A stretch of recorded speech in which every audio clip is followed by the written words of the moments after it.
Hey everybody, Welcome back. this is Sherry, And Dale. and this is the Green Nurse Show. And we focus on the Green Nurse Show, living your best life with chronic illness. And tonight we have a very special show because we're not only going to talk about living your best life with chronic illness, we're going to talk about living your best life at the end of life. And this is a really sensitive subject. We're going to be talking to a mom here. Her name is Jessica Abbott, and she has a little girl who succumbed to Battens Disease in 2017. She's going to share her story, which is just incredible. And we're going to get into that in a minute. It's very moving, it's very touching, and I commend you for coming on today for sharing this story because it's important. It's important for people to hear, and you're going to be reaching people that you probably wouldn't think you would reach. So thank you for being here. We also have Dr. Ruby on the line, and he's going to be chiming in a minute. He is the pediatrician, the first and only certifying pediatrician in Massachusetts that is certifying children for their medical card. Yeah. And the part that I really love that's so interesting is that when he comes on the phone, Jessica and Dr. Ruby know each other because Dr. Ruby was a pivotal person in your life that helped you to get access to cannabis for your daughter and help extend your life. So before we get started, we want to talk a little bit of old business, new business, talk about some exciting things that are coming on. Green Nurse on the Go. Yeah. We like to talk about Green Nurse on the Go. Dale, Green Nurse on the Go. Yeah. Green Nurse So on the some Go. of the things that we've been up to, and things that are coming up in the future. Yeah. So what Green Nurse on the Go really likes to focus on is we want to be out there in the community and we want to hear your stories. We want to hear your stories about how you're living your best life with chronic illness. And we're going around, we are starting to create our documentary, Green Nurse on the Go, where we will be reaching the community, we'll be traveling to communities, and we will be discussing cannabinoid therapeutics. And we want to hear patients. We want to hear from you. I want to give a big, huge shout out to Mass Cannabis Community. Mass Cannabis Community had a wonderful event. They're a nonprofit, and they are a community that is really giving back to medical community. Jennifer, if you're on there, I'm saying hello. She had an event for women. It's called Coffee Chronic. What is it? Coffee and Chronic. Coffee and Chronic. So basically, it's a support group for women who are using cannabis as medicine or new to cannabis that have been sick and suffering, and they want to get back into living. They want to know how to interact and to socialize and to work with people, in a way where they can have a better quality of life. So the other upcoming thing that we have is big the one. Dispensary opening. Another big dispensary. Grand opening of Garden Remedies. This is coming up in October. Yep. We're going to be there. October 12th, which is a Friday. Garden Remedies in Melrose. Right. Correct. But, there is one now in Newton. So there's one that's been open for several years in Newton. And I had the opportunity to tour Garden Remedies. And I want to hear about that virtual tour. So it was not virtual. I actually got to go there. Well, it's virtual for me. I'm going to close my eyes. All right, Dale, let's hear it. So just if you don't know about Garden Remedies, it's the first physician and women-led cannabis company in Massachusetts. And Dr. Monchese, who's a pain management doctor, she is really great because she brings compassion and care to patients through this, natural and safe medicine, cannabis. So it's great. And on their website, what I loved, educate. They're all about education, all right, and living your best life and helping people to do that. Hey, that's my quote. That's my quote. Living your best life. Don't anyone steal that from me. Just kidding. So they're inside joke. So currently open at 697 Washington Street in Newton. It's by appointment only, but you can get an appointment within an hour of going in, and they have just transitioned to a really great system online, so you can go right to their website, gardenremedies.org, and you can book appointments, or they're very friendly when they answer the phone, so you can give them a call there also. They also offer home delivery, and again, gardenremedies.org. And it's a great dispensary. And I can't Very wait personal. I can't wait to explore it. I haven't been. It's a very personalized experience. It's small, it's intimate. Their staff is very well trained. It's all about education. They also have private consult rooms, which you really don't need because it's by appointment only. And we're going to be swinging by, and we're also going to be at the grand opening on October 12th. And they're open Monday through Saturday from 10 o'clock to 8 o'clock. Right, good. So give them a call. And if you mention Cannabis Radio Network, you'll get a 10% discount. And if you're calling for delivery, just mention it to them or show your card, and they'll give you that discount before you order. So yeah, and the card is the Insider's card, the Cannabis Radio Network Insider's card, which is the card that pays for itself. And what it actually does is it's a card kind of like a AAA card where you can get discounts and deals at different cannabis stores, dispensaries, shops, grow facilities, right? And other, not just cannabis, but other things as well. So if you want more interest in that or more information on that, you can check out Cannabis Radio Network's page, our Facebook page, and the website. Mm-hmm. So we're going to get to the meat and potatoes of our show. Okay, so Jessica, welcome. I'm going to grab your hands again and look at you in the eyes and say thank you for being here. This is really hard for me too, but I commend you on coming here to share your story because it's going to impact so many people. You are the expert on your child. She is the expert on her child. People that have children that suffer with chronic illness will do anything for their child, and and this is the story we want to share, because people need to understand that there is a solution, and I honestly say that you have a guide to help people navigate the system to help them get their needs met because you've been through it. So, starting off with, tell us, what is Battens disease, because a lot of people, including myself, didn't know about it. Battens disease is a neurological recessive disorder, and it causes a normal child's body to sit down. Yep. That's okay, honey.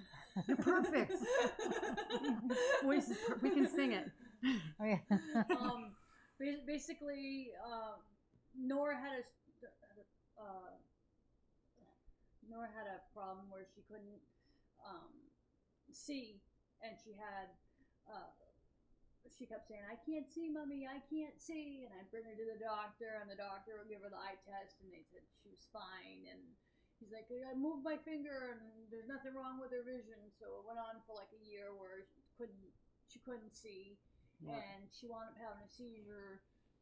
So really quickly, let's want to regroup. Nora was born in 2006. Yes. Right? 2005. 2005. April 21st, 2005. Okay, 2005. And she was born normal. She was term. She came out perfect. The Gerber baby. I was welcoming it on my Gerber baby. And there were nines on her test. There was nothing wrong with her. She was very into learning. She wanted to nature, dancing, loved dressing up and having a grand old time. And you couldn't see that there was anything wrong with her at all.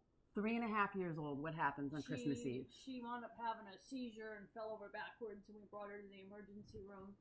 And the doctors told us that she was fine. And it was probably febrile, and sent her home. And she was in the truck, and my ex-husband brought her back, and she had another seizure because she passed out in the bank.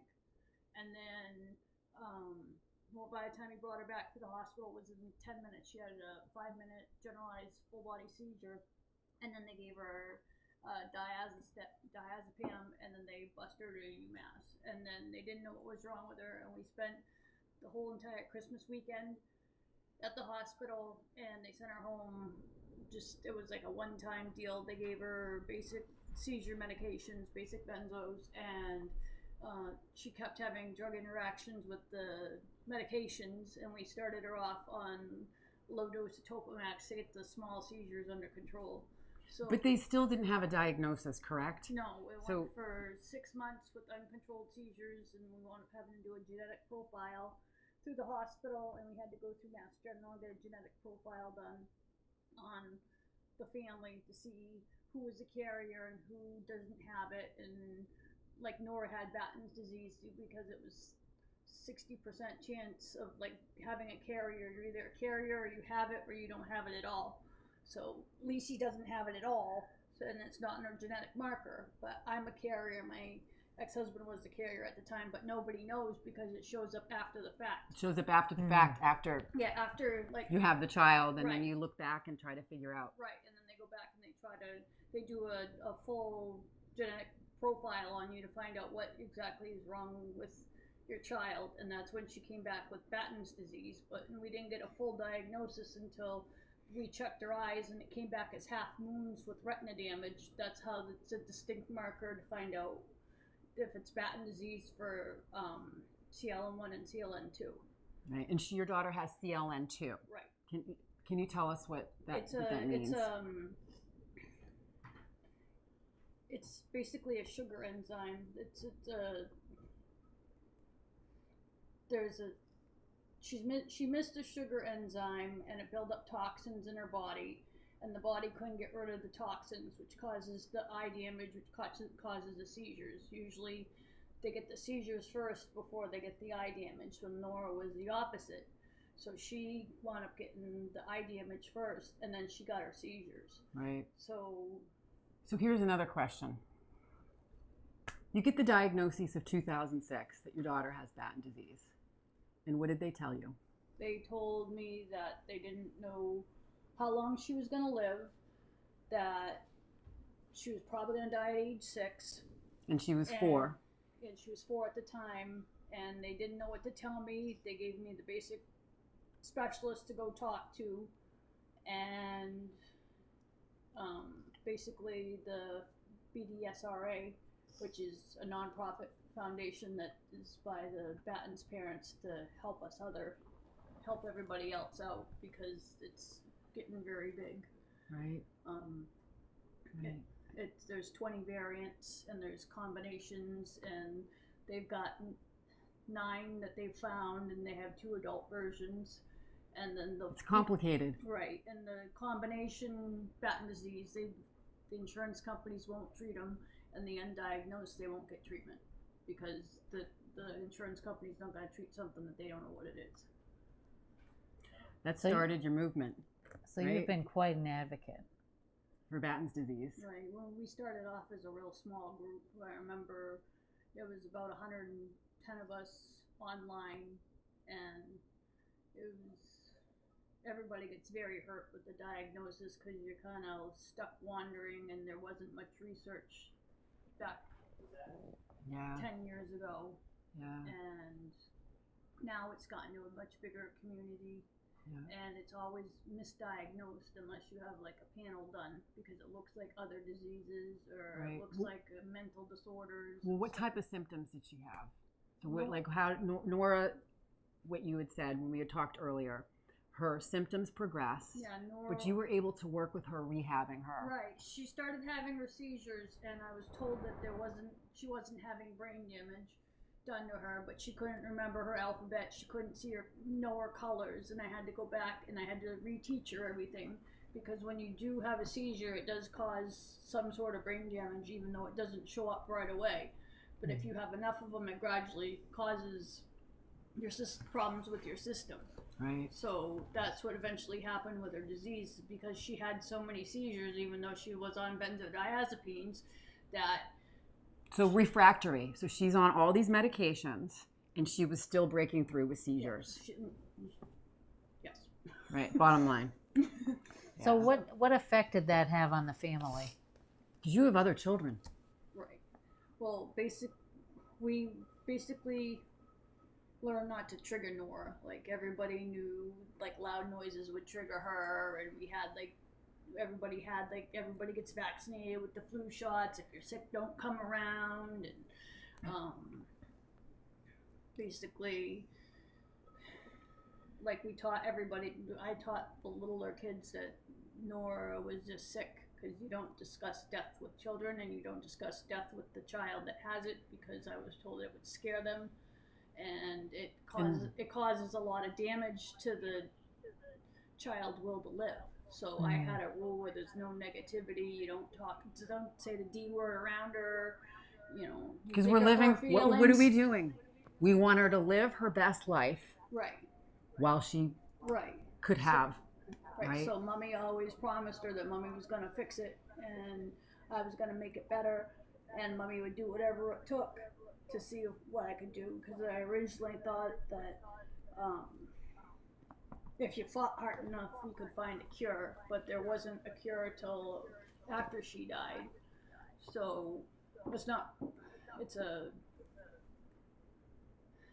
an enzyme treatment that helps the other kids, but the stages with the brain damage with the seizures progress too fast, because you could be in stage 1 and go into stage 2 and not even know it, and they won't tell you. This kind of has the same stages as cancer, stage 1 through 4. So as soon as you hit, when the drug company came out to help Nora, she was in stage 3, and she was wheelchair bound, and there was a certain amount of brain damage on her brain when the MRI was run that they couldn't help her, so they couldn't help her. Right. But if you're newly diagnosed and you're a little kid where the disease isn't really done much damage, they can reverse it and help them. Right. But the older ones miss it because it's on the genetic marker. You don't know what's getting damaged, and you get ataxia, and you have seizures, and you can go blind, and you have mood disorders. And Nora didn't really get much dementia, but she had lots and lots of seizures. Cognitive decline. Right, and it damaged her immune system, because it made her immune system eventually shut down.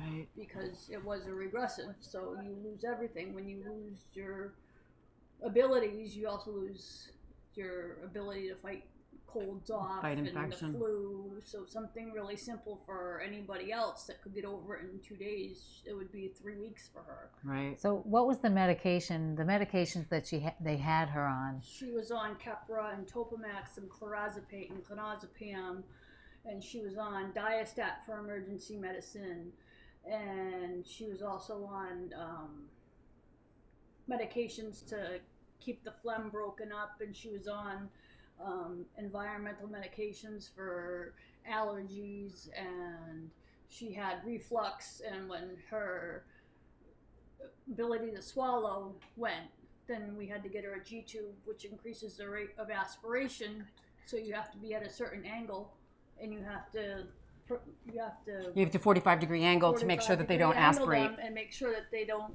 swallow and it doesn't go back into their lungs, because that'll cause more infections, like pneumonia. And there's more than one bacteria that builds up in your lungs, so you can get pneumonia and something else, and you can get pneumosis on top of the pneumonia. Yeah, so co-infections, right? Mm-hmm. One thing after another. Right. Let's jump a little bit. I know. Boink. We're gonna jump a few years ahead. So Nora is progressing and getting sicker. Right. Cannabis. When did that come into the picture? When did that come into the picture? How did you learn about it? What was it that grabbed your attention? And then I know we've got Dr. Ruby on the line, so we're going to pop him on in a few seconds. I was told through a mutual friend that cannabis was legal in Washington State, and that CBD can help the kids. And through the state of Massachusetts, they don't let patients know that they had an MMJ law that could help seizure patients and help people with cancer, and they didn't tell you. So I asked for a bunch of years for the doctors to sign off and write a note saying, let me try it. She has nothing to lose. I heard it works, and I got told that it was hearsay, that it was all a hoax, and I got known to be a very angry, aggressive mother because I wanted to try it, and I wanted my child to have help because I could see the damage with the benzodiazepines that was having on her. Like, her teeth were starting to rot, and I had to get her teeth capped, and she didn't have an appetite because the the Topamax made them like not hungry.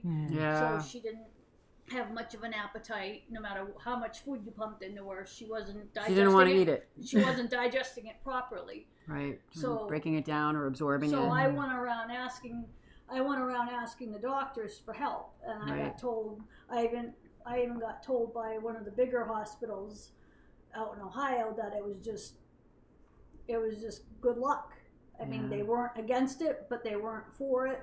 And you have to have a certain type of license in order to have it, because if you're in a federal building, they're not going to allow you to have it. So you have to go to a private doctor. And that's how I found Dr. Ruby eventually. How did you find Dr. Ruby? Dr. Ruby, are you on the line?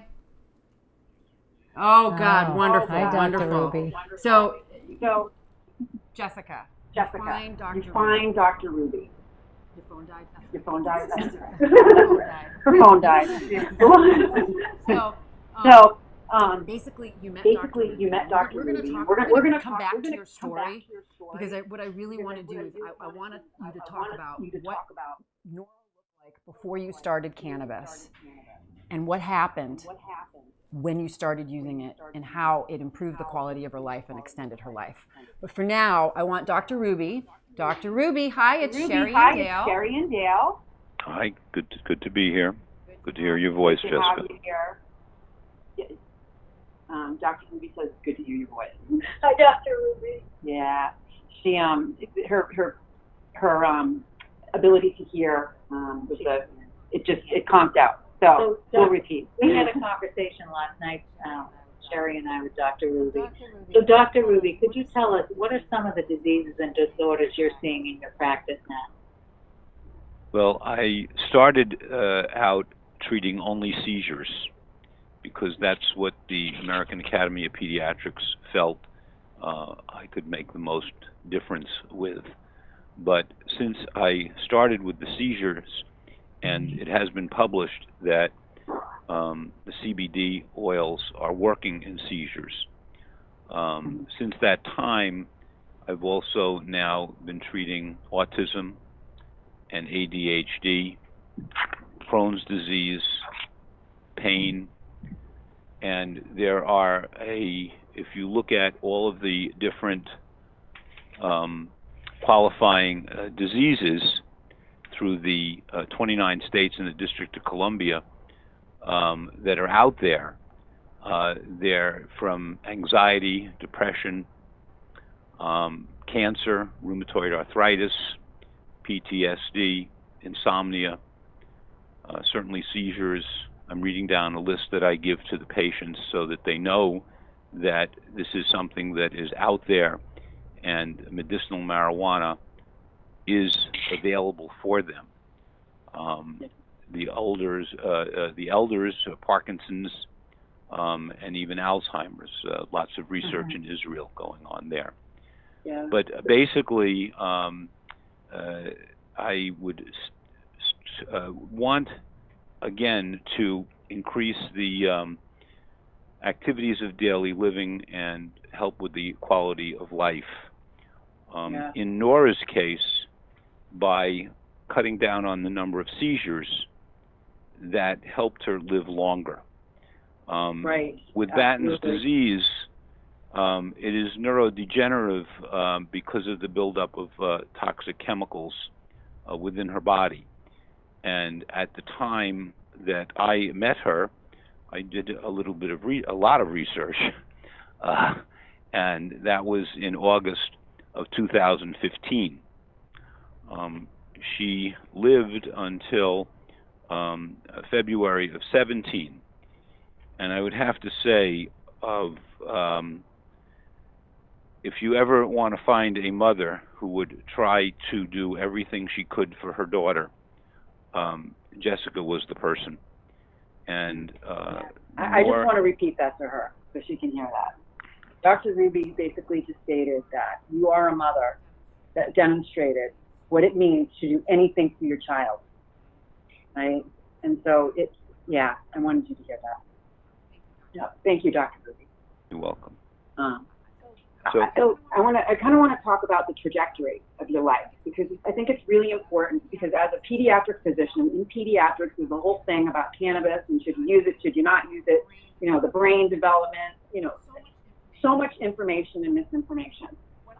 What I think is really important for people to know is, what was it in your life that changed the trajectory of your medical practice, where you're now including cannabis? You know, I think just a little brief synopsis, so people can understand what drew you to it. Well, on November 19th, 2000, we got the call that no parent ever wants to receive, that our child was in an accident, and to please come down to New York immediately. And this was at 1 o'clock in the morning. Ethan was hit by a car while he was in a crosswalk with a green light. And when we got to New York, he was at NYU.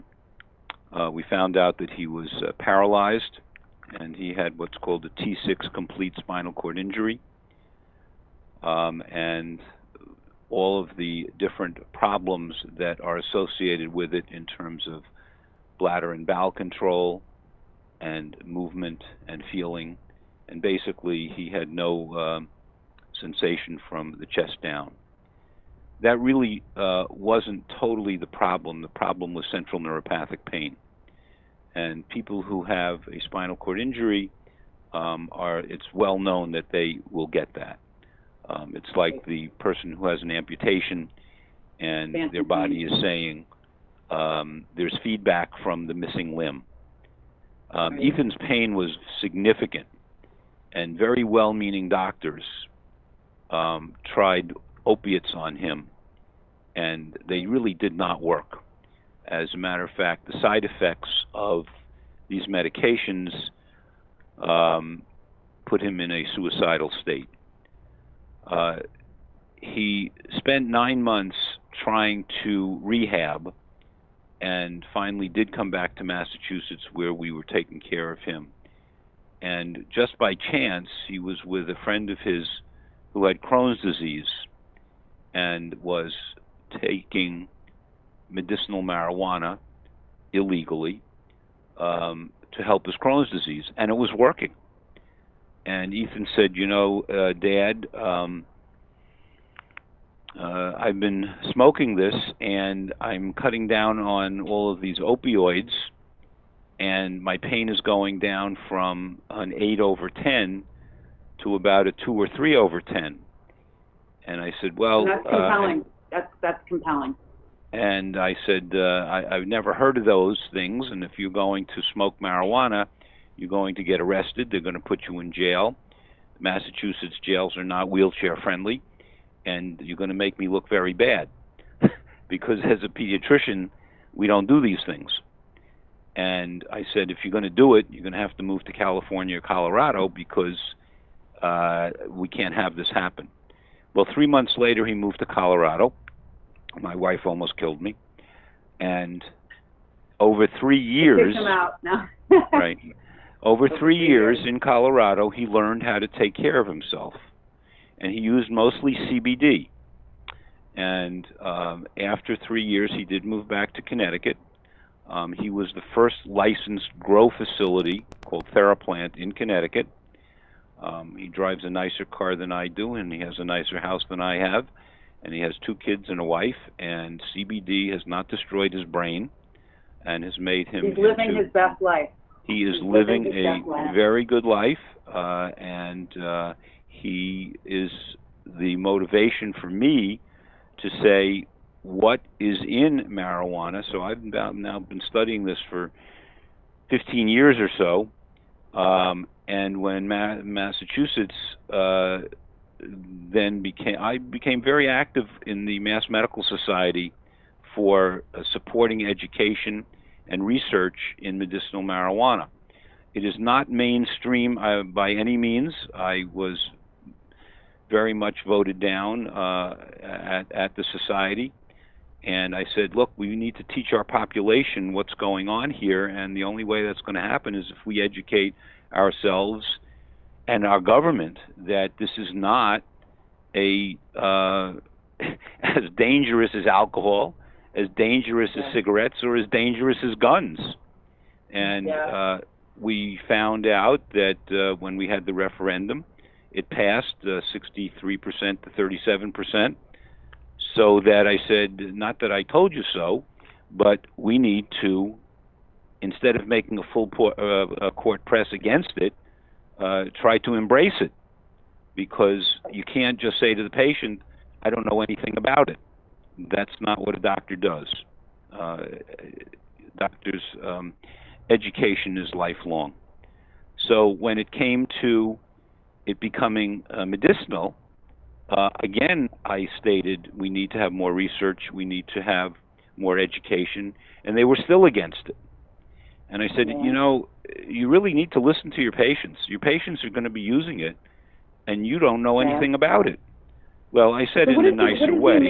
So what is the American Association of Pediatrics? Well, say? That's a good question, and I'm going to actually read from a statement that came out in 2015 that our own American Academy of Pediatrics, as early as January 15, recognized that marijuana may currently be an option for cannabinoid administration for children with life-threatening, life-limiting, or severely disabling conditions, and for whom current therapies are inadequate.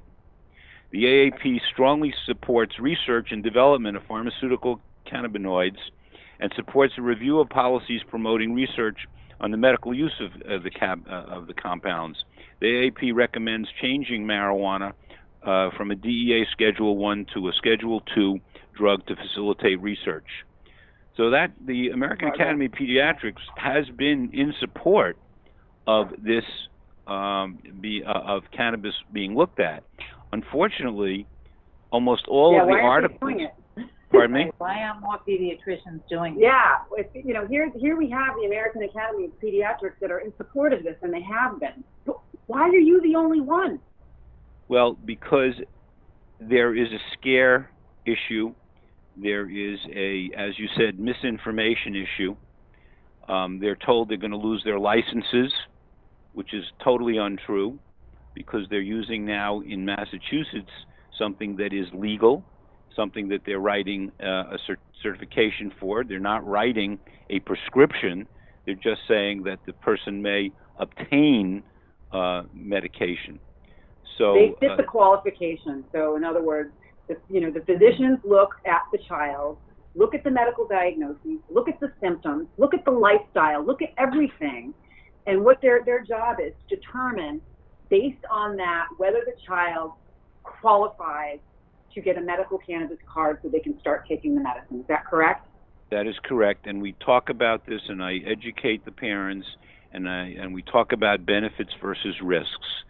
And with the people who come to see me with their kids and their disabling conditions, I really feel, and so do the parents, that some of the medications that the patients are taking are causing more problems than the medications are helping.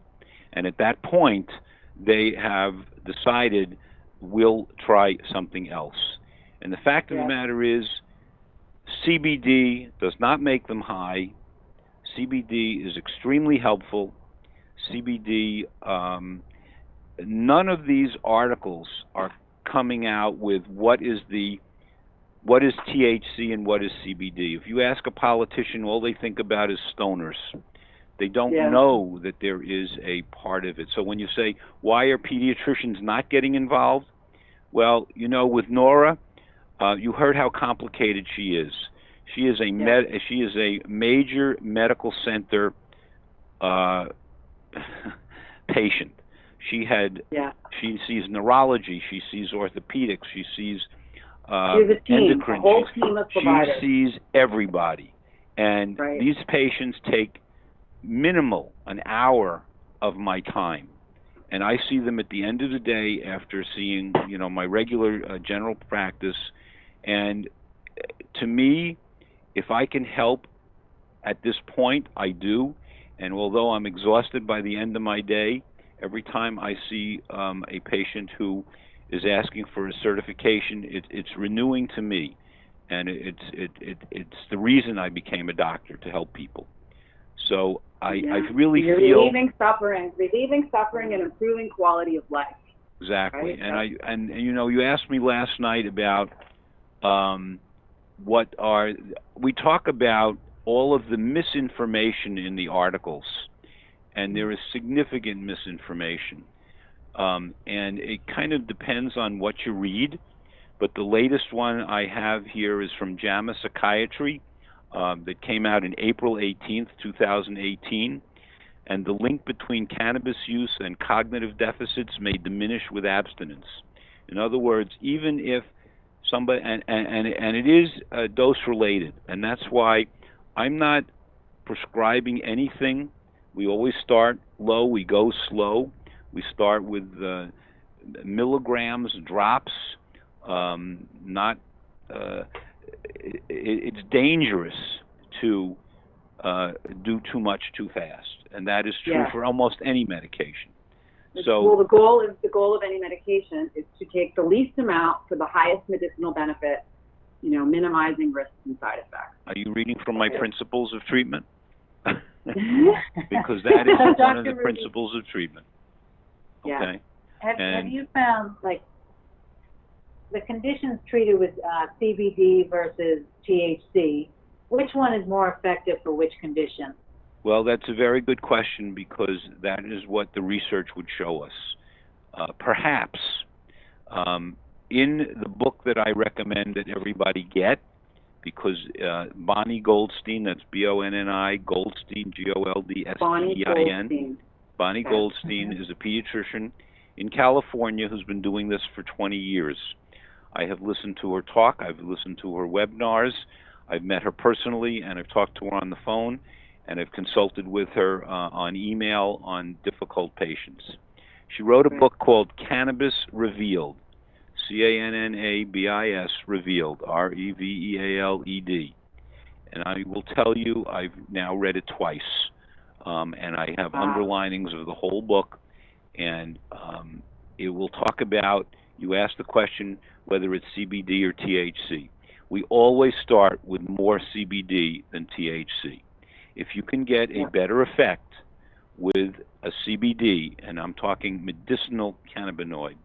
Full spectrum CBD is what we talk about. A full spectrum CBD. It's not the industrial CBD, and you have to be careful if you go online on the internet to get CBD. You want a medicinal CBD.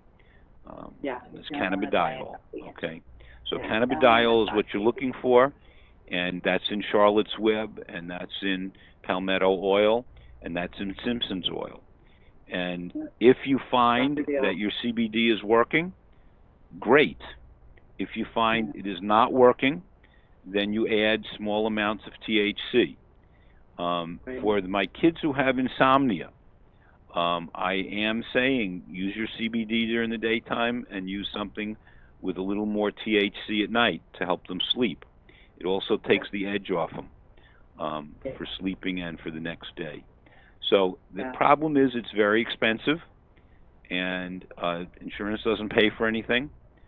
So you really do need to work with your dispensary, because the dispensary has what the grow facility made, and you have to say, I want a vehicle that will work for my child.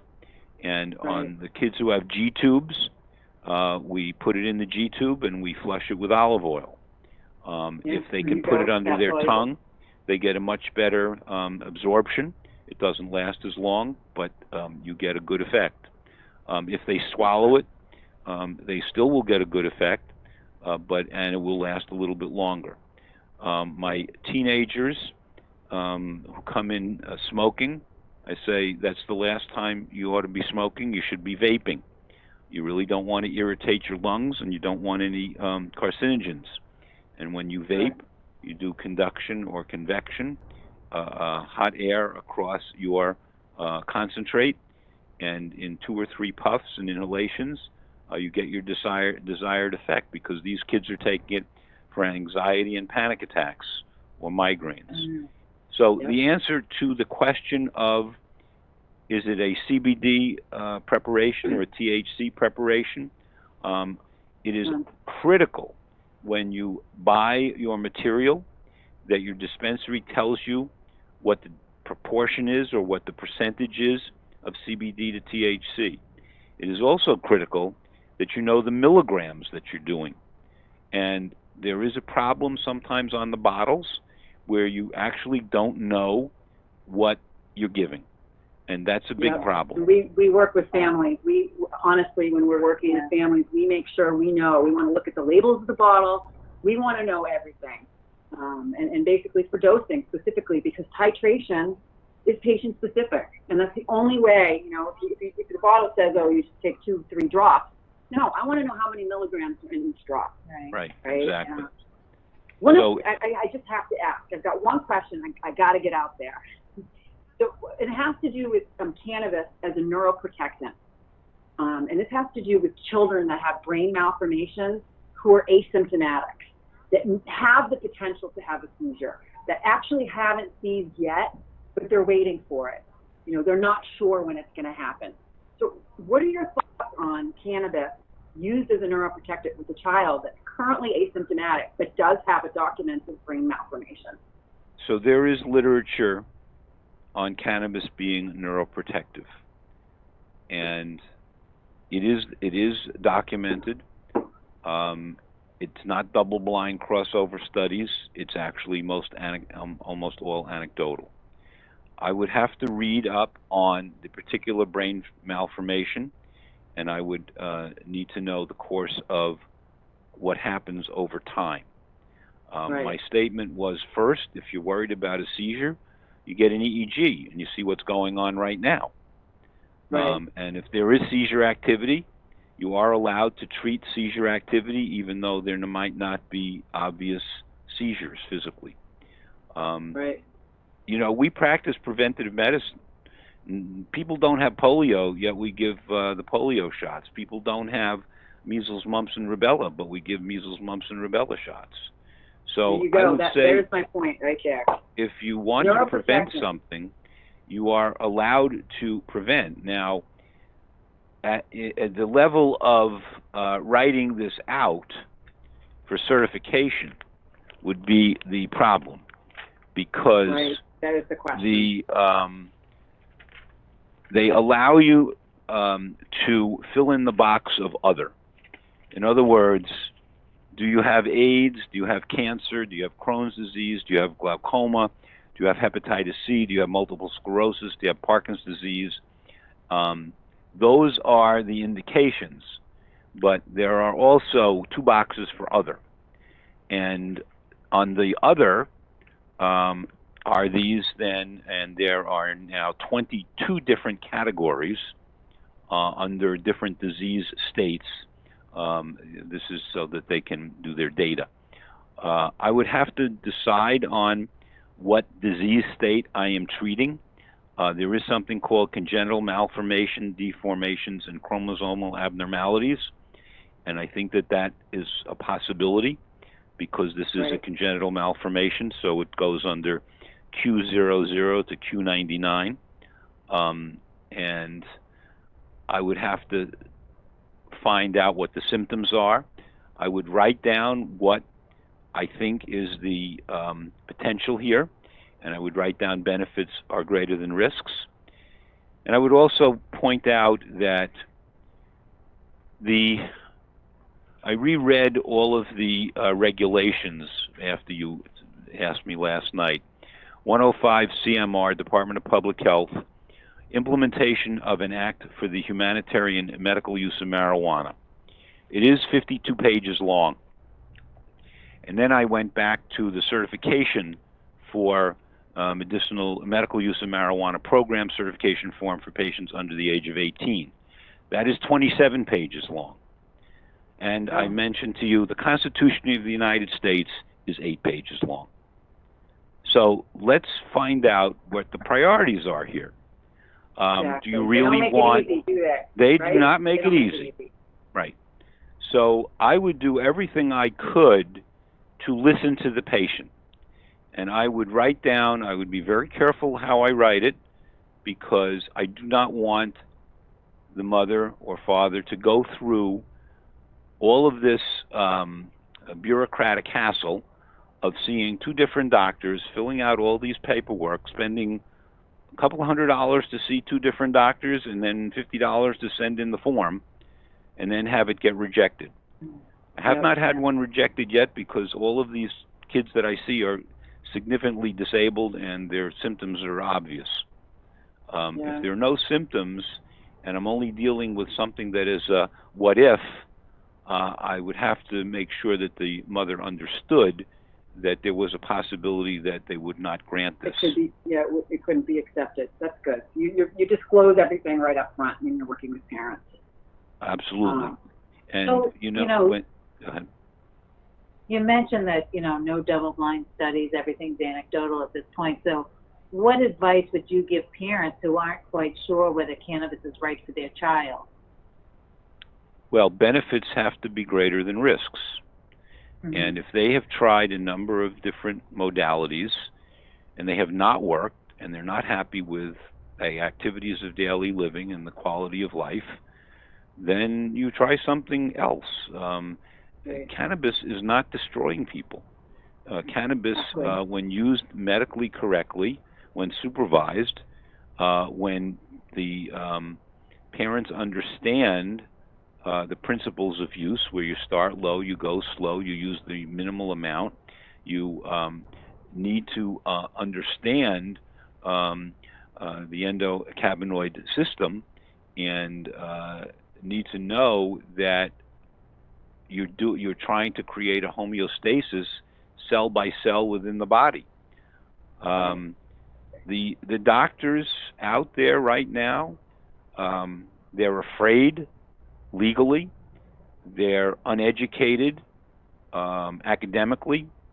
This has only been taught in 2 different medical schools, University of Vermont and University of Southern California, to my knowledge. And although when we have grand rounds, we start the grand rounds of a particular disease with a case study, we go into what the statistics are. And they're not great statistics, other than the fact that from what I have seen and read, that this is an exit drug. This is an exit drug for the opioid epidemic. This is an exit drug for people who are addicted to nicotine. This is an exit drug for alcohol addiction. And all of those addictions are significantly greater than what might happen in cannabis addiction, because cannabis addiction you can stop by just stopping, and you get a headache, and it's like being off coffee for 3 days. So what is the problem here? The problem is that we are run by money, and the pharmaceutical industry is really very, very upset that there may be something out there that's going to take away their profit.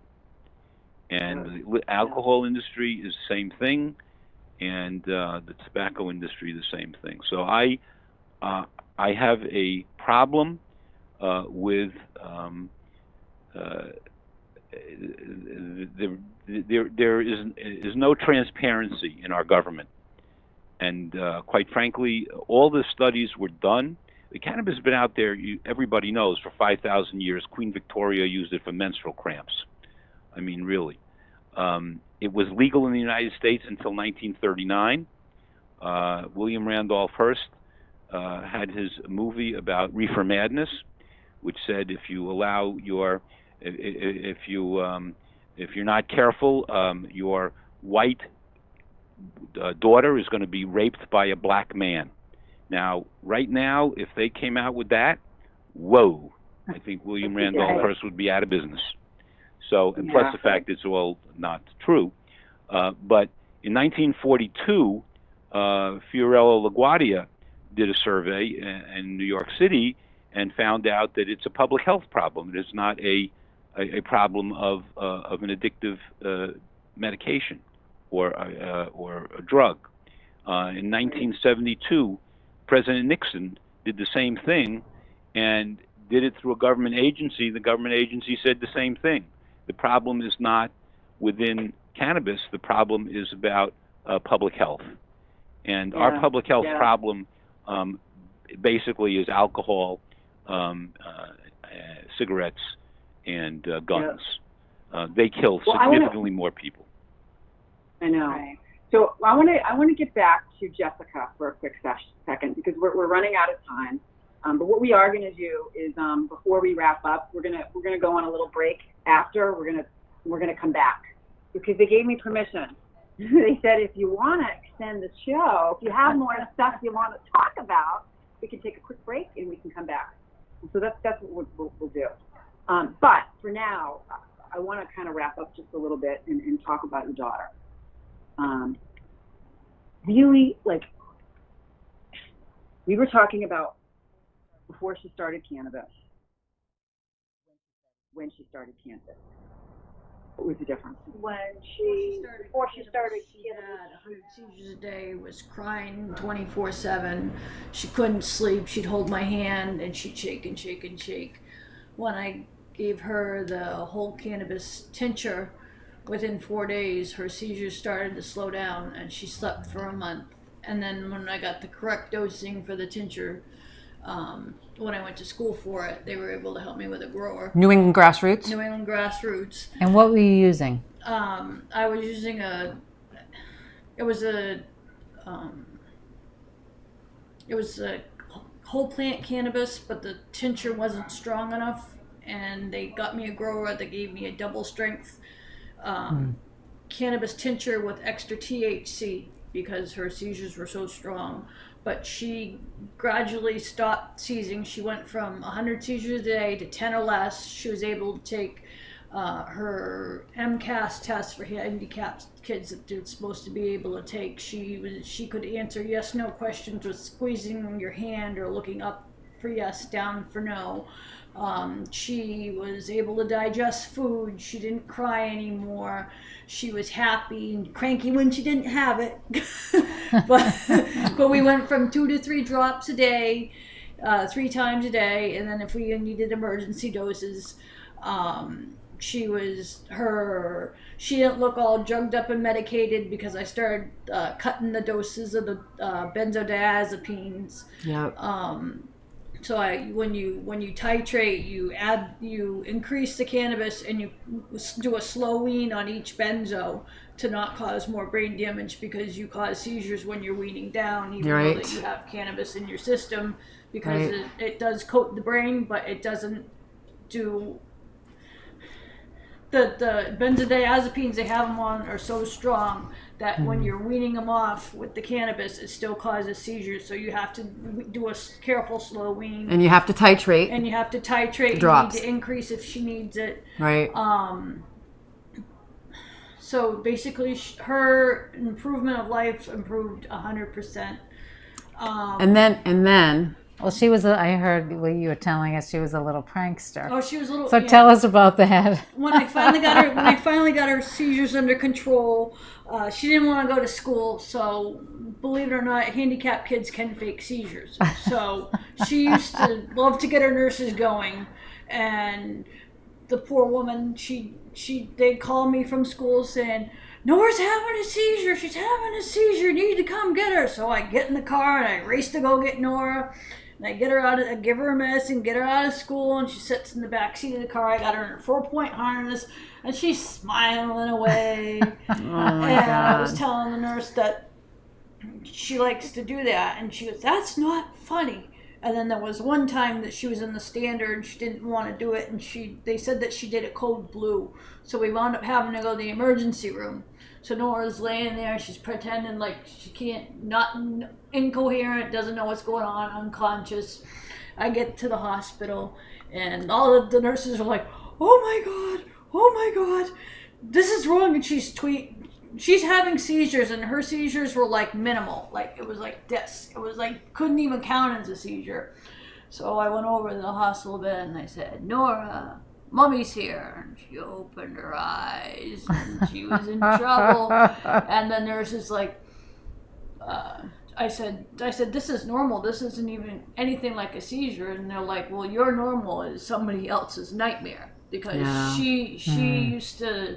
Just because they're nonverbal doesn't mean they don't know what's going on. And there's a big misconception of nonverbal kids not having a understanding of what's being said or what's going on, or if they can.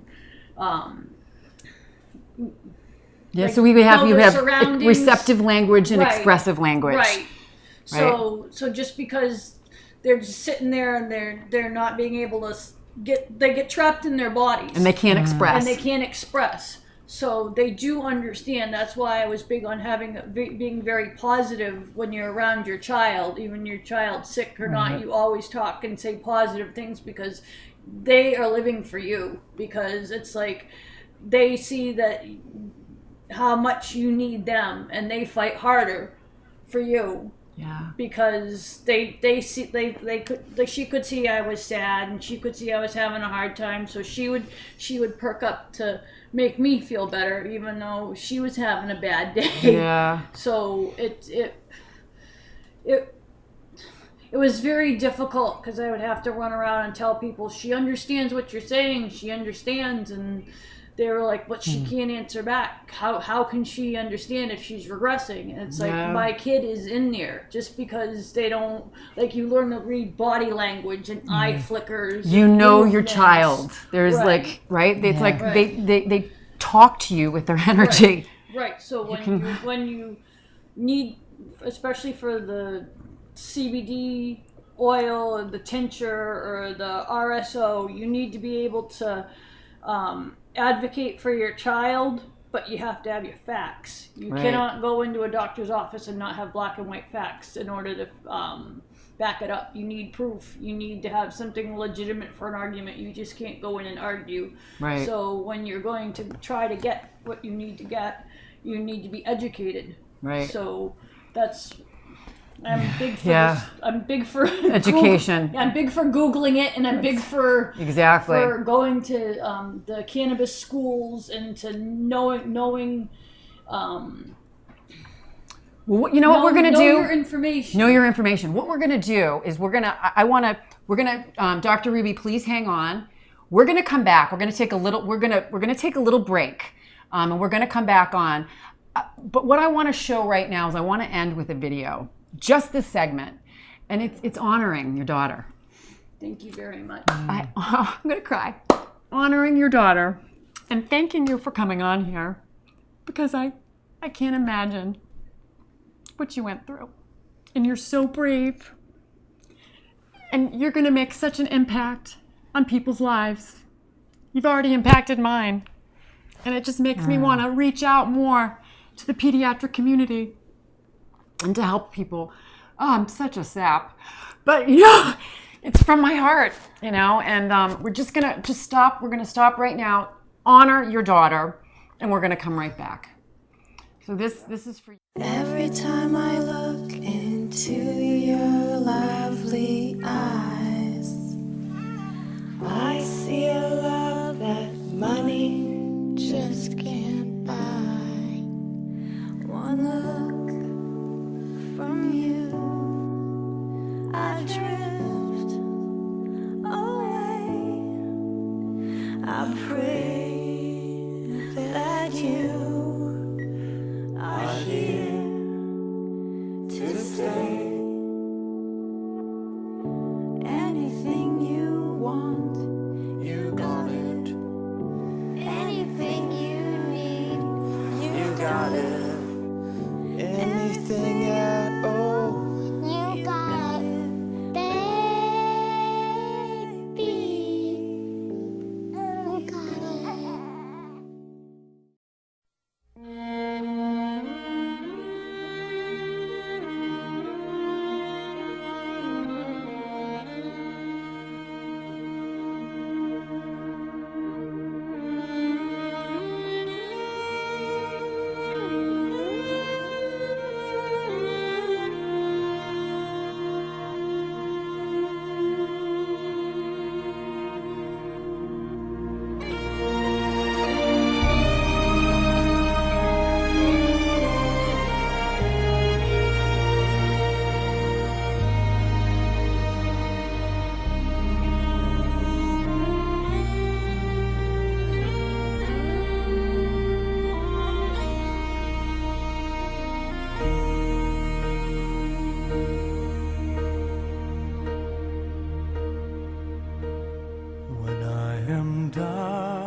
my soul so weary when troubles come and my heart burdened be. Then I am still and wait here in the silence until you come and sit a while with me. You raise me up so I can stand on mountains. You raise me up to walk on stormy seas. I am strong when I am on your shoulders. You raise me up to more than I can be.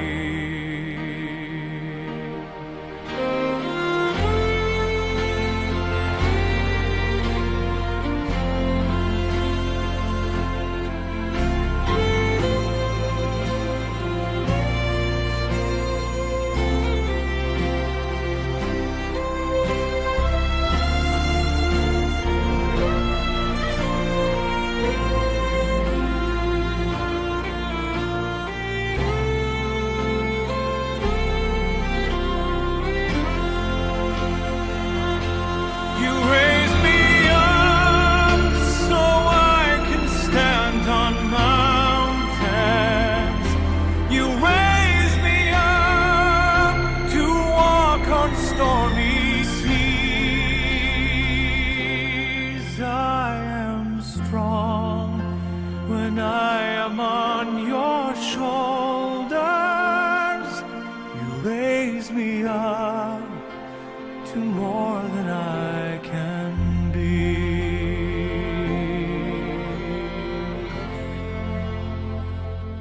You raise me up so I can stand on mountains. You raise me up to walk on stormy seas. I am strong when I am on your shoulders. Raise me up to more than I can be. You raise me up so I can stand on mountains. You raise me up to walk on stormy seas. I am strong when I am on your shoulders. You raise me up to more than I can be.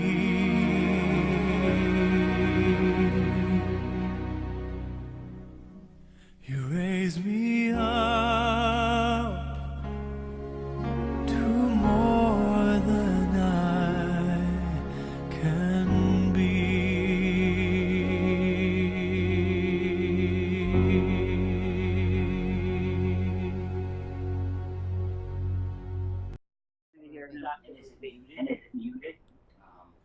No. Will you tell me when you want me to start talking Oh again? yeah, absolutely. Oh, yeah, We're gonna, absolutely. yeah, definitely. Yeah, definitely. I think one of the things I too, think one of the things too, one of the big things one is of the the side big things effects is of the side effects pharmaceuticals of versus cannabis. pharmaceuticals versus cannabis. You know, from a You know, physician from a standpoint. physician standpoint. You're doing great. You're doing great. You enjoying yourself. You're enjoying yourself. How do you feel? How do you I feel? hope I'm helping. You are helping. You are people. How helping do you people. feel? Do you feel good? Do you feel good? Good. Good. We're live. We're live. Well, this is bonus material. Bonus. Yeah, we didn't want to go. There's just so much to talk about here. And that was very, very moving video. I probably didn't stop crying for at least an hour after I watched that. But we still have Dr. Ruby on the phone, and we're still here with Jessica and her daughter. And Jessica, I want to just talk a little bit about the end of your daughter's life. And So as we talked about, Battens disease continues to progress. It's a degenerative disorder, and you knew that her life was going to come to an end. Right, and pretty much they don't tell you when. I got told every year she was going to die since she was diagnosed at 4, and then it turned into every 6 months, and then they're like, we don't know. Then they were saying, oh, it could be any day. So you basically don't sleep, you don't eat, you keep your ears open, you make sure that you walk by, you put your hand on their chest to make sure they're breathing.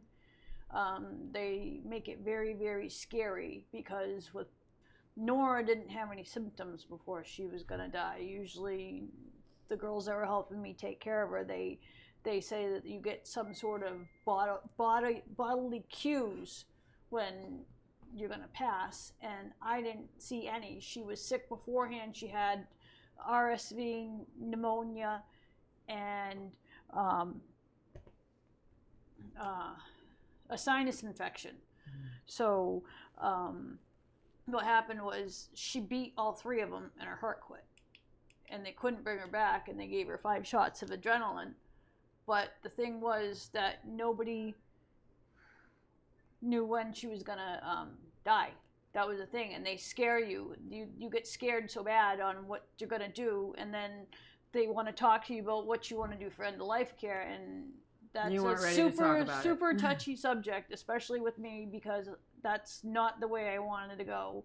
I didn't want that was extremely negative for her. It wasn't healthy, and I didn't want to deal with it. And there's lots of parents that don't want to deal with it. And I really don't blame them, because it's a very jury thing. And whether they're alive and you're doing funeral arrangements, or they die and you're doing funeral arrangements, it does the hurt's the exact same. It doesn't get better. Yeah. It doesn't get better for a while. And like, I didn't know she was gonna die, and I had no idea. And you mean the date that she died? Like, you weren't like, right. We had no, because she was happy. Clues. She was happy. She was taking family pictures with everybody, because I was big on pictures. And one day she was here. Great ones. Great pictures. Yeah, one day she's here, and the next day she's gone. I mean, like, when it comes to the respiratory depressants, it weakens the immune system. It weakens your lungs. There's lots of phlegm. There's lots of damage to the alveoli, where the oxygen exchange happens. Right, because the mucus mucks it up. And mucus plugs. Yeah, and even if they don't have plugs, it jams them up so they can't breathe, and then they get on the depressants where they can hardly breathe. And respiratory rate decreases. And you don't always get told that you're going to take them off of it, because it causes damage when you try to take them off of it.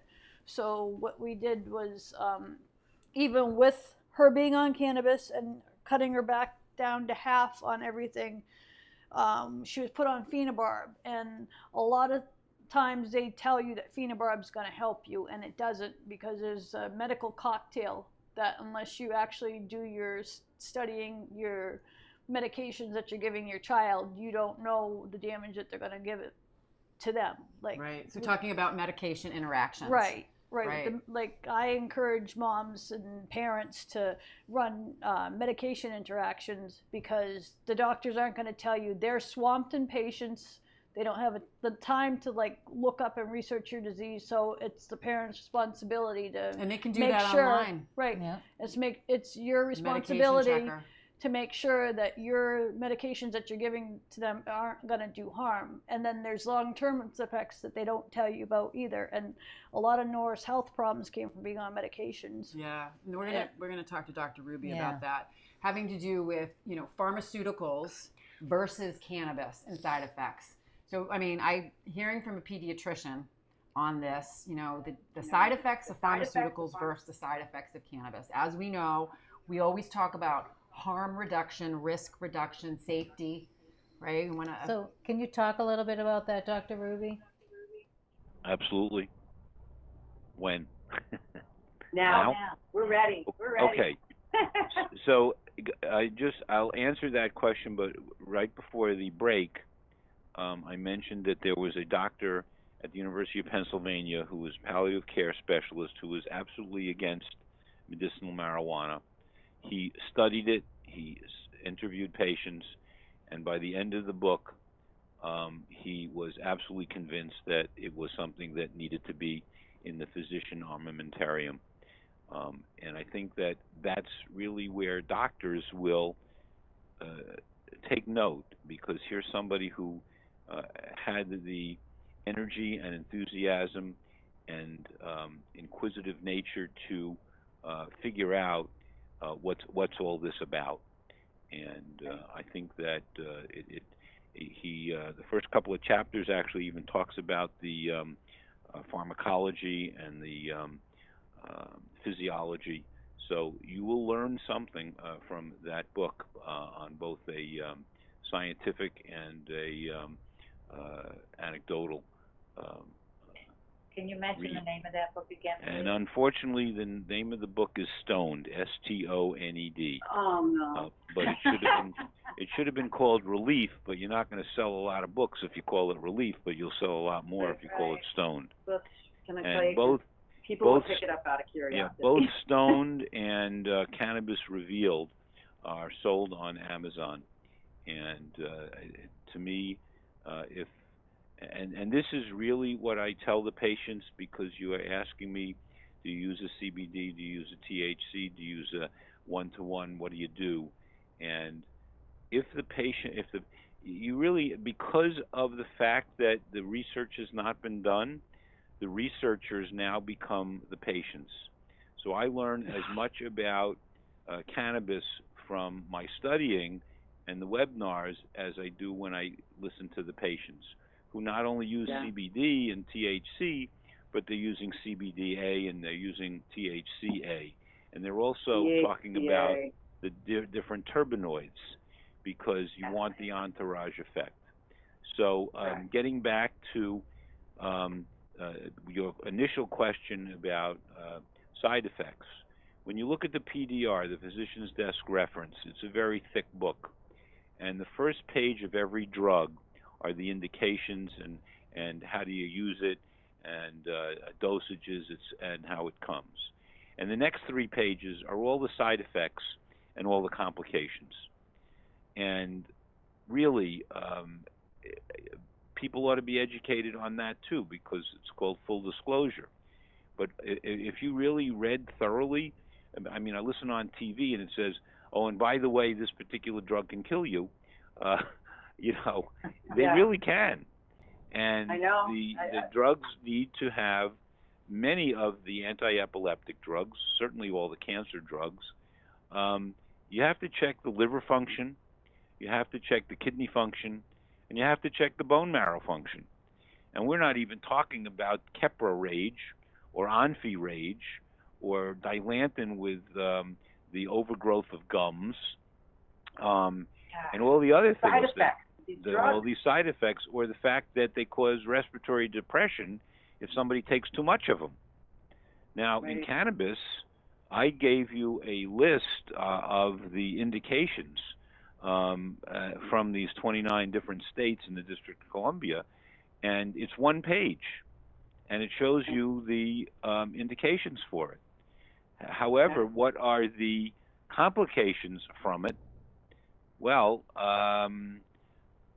no one has ever died from cannabis overdose. You really have to take a ton of it, because it doesn't go to respiratory depression. It doesn't affect that part of our brain. It does not affect that part of your brainstem that controls respiration, like your opioids do. So the issue here is called judgment, and they talk about driving while intoxicated on marijuana. Well, you know, if you look at the possibly discoordination or delayed reaction time, or the fact that it might induce sleep, or the fact that it that does change judgment a little bit. We just in Boston voted down delayed school start times. And if you look at the parallel symptomatology between what they're angry at with cannabis and what they are overlooking with sleepy kids. Sleepy kids don't do well academically. They don't perform well athletically. They are depressed emotionally, and maybe even suicidal. And that's a heck of a lot more and well documented than all of the things they're talking about with cannabis. And we're doing it to our teenagers day in, day out. Why? Because who's running the system? The buses and the parents who are afraid to lose an hour out of work. I mean, really. Whereas in cannabis, these kids need more sleep, right? In cannabis, if they get more sleep, they will, because there are documented car accidents all over the place from sleepy kids. But you know, the cartoon about cannabis is the motorcycle policeman coming up to the van with smoke coming out of the windows and the marijuana insignia on the sides, and he's shaking his finger at the people who are driving, and he's saying, "Do you know how slow you were going?" Now, that to me, it's a word picture, but that to me is, you know, if somebody goes to a party and they drink alcohol and they say, well, you know, you really ought not to drive home because, you know, you're a little bit tipsy. The person says, give me the keys, I'm fine. You go to a party where there's cannabis, and the person who's been smoking cannabis or vaping it or had an edible will say, you know, I'm a little bit sleepy, and maybe you ought to drive. I don't think I should. Or I'll take a nap, right? Because the cannabis person still has judgment. The alcohol person does not. Yeah. And that's been documented too. So and I find when you say what are the side effects, the one side effect I would say that is well known is that the CBD is metabolized in the liver in the cytochrome P450 cycle, and if there is a competition between some of the anti-epileptics and the CBD, you really need to be lowering the anti-epileptic anyway as you increase your CBD, because you can cause somewhat of a toxicity, drug levels. But you can't get it. The one thing about the cannabis is that since it is fat soluble, it will stay in the system for about a month, and it's a qualitative reading. It's not a quantitative reading like alcohol levels. THC will show up. CBD doesn't show up. So, and they're not testing for CBD though. So that's just it. They're not, but it won't show up. And if you test for THC, you're not going to get any CBD. Right. So here's the other thing. One of the things we talk about too, and this is when I have patients that'll say to me, "Oh my God, my eyes are so red," right? If they're using cannabis, my big thing with that is, well, geez, that's pretty good for the glaucoma patient, right? Because it's vasodilating to decrease the pressure in their eyes. So some of the other side effects that the patients have talked about is coming over and talking, right, or doing too much. What do we say to these people? Right? We tell them. Start low, go slow. And how can we mitigate some of these side effects? Like, what are some of the things that you would tell a parent to do if their child took too much? Well, there's an entire literature on addiction medicine, and the problem is that because some of the teenagers have real other emotional problems, they're not just doing cannabis, they will do something else and something else and something else. And that is a problem, and that really does need inpatient residential treatment, where they talk about, what are you doing to your body? But these are kids who are self-destructive anyway. And, we do talk about suicide all the time, and suicide prevention, but these are not necessarily the cannabis people. I'm giving it as a parallelism because a child who's going to commit suicide, pretty much no matter what you do, they're going to do it. Hopefully you can prevent it. But in the patient who is a multi-drug abuser, they have big problems. They have substance abuse problems, but it's not solely cannabis that's causing it. It is alcohol. It is cocaine. It is fentanyl. It is everything else. So, and as we discussed, we feel like cannabis is an exit drug to narcotics, opioids, addictive medicines, alcohol. Basically, smoking. It is, but there are people who use it in addition to, and those people are sick people, literally. Yeah. Right. Well, and the other thing that Dale and I always talk about when we're looking at medications for patients is we look, because we know nutrition is really, really important. We also look at different medications that people are on and the nutrients that they're being stripped of from taking that medication. And we're a society, we talked about too in one of ours, that we're overfed and undernourished because we're not eating high quality food. And a lot of these medications that, the patients are taking, the people aren't being educated on the nutrients that their bodies aren't absorbing because of it.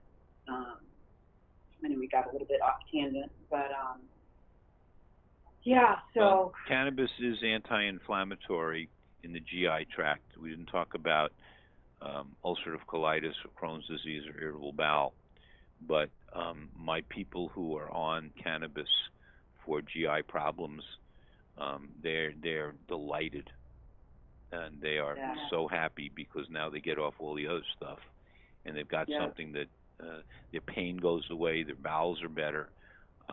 It's amazing, and I have heard of a person who has Crohn's disease, and it's the first time his gastroenterologist says, "I can't believe it.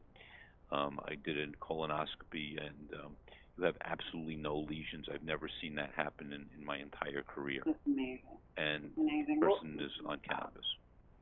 Yeah. Nothing else. So listen, we're getting the flag. Time to end. But before we end, I have to give you a present. So we have a lot of people in the community that gift us things that we like to gift. And we have some bubble bath here for you, for Mom, and we have some cream here for you. It's from, the bottle isn't labeled very well, but it's Mary Jane's, and they gifted us this at the Reliable Bud event, and I'm going to give it to Mom, single, or she's got it, mother of 4 children that you're taking care of now. What are their ages? 12, 9, 4, and 2. You deserve that, plus more, right? Absolutely. God bless you. Thank you so much for being on the show. You'll never have time to use it. I know. We're going to make time for you to use that, right? We are. You deserve to be pampered. Absolutely. And thank you so much, Dr. Ruby. Oh my God, you've been awesome, really. I'm sure I'm going to be on the phone with you. I'll be calling you in the next couple of days because That's fine. I want to recap what we talked about and see how we can go forward helping more kids. Next week, I want to talk about our show next week. Part of our show next week is going to be an extension of this show. We have a expert cannabis nurse coming on. Her name is Jana Champagne, and she has a personal story of how she has worked with her chronic illness, autoimmune conditions. Like, her story is incredible, and she also has a daughter on the autism spectrum disorder. And so not only is she a personal experience with herself, but personal experience with her daughter. And this led her passion to helping people using cannabis as a tool. And she has a lot of other tools too. We're going to have her on. She's going to share her story. And we also have another nurse that's going to come on. A video of her has been going viral all over the internet. And her name is Tanya Sanders. And she also has an incredible story too. She's a registered nurse that had a lot of chronic illnesses, a ton of diseases, and cannabis really literally saved her life and got her back to living. So she'll also be on the show next week. Going to wrap up with Revolutionary Clinics. They're one of our sponsors. Go to Revolutionary Clinics, 67 Broadway in Somerville. Promo code CRN. You will get $200 off the first order. They give you $50 coupons, 4 of them, that you can either use all together in separate visits. So we are signing off tonight. Come on over here, girls. Come on over. Yay. We did it. We did it. We have another great Green Nurse show with my girls. And join us next Wednesday live from 8 to 9 p.m. Thank you. Bye. Everyone give a thumbs up. Thank you for watching. Bye.